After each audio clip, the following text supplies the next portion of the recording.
kolore polit bat ikasiko dugu. Horia! Limoia horia da. Baina ez da fruitu bakarra horia dena. Piña ere horia baita. Eta platanoa. Eta artoa ere bai.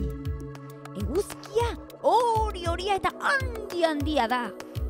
Eta eguzki lorea ere horia da noski. Eta margaritaren erdigunea ere horia da. Gaurkoz bukatzeko, esan dezagun kolore horia duen animalia bat. Nik badakit, txitoa!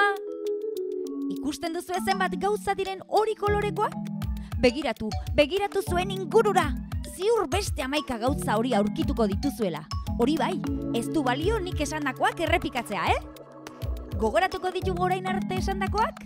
Limoia, piña, platanoa, artoa, eguzkia, eguzkilorea eta txitoa. Ea ba, gehiago asmatzen dituzuen.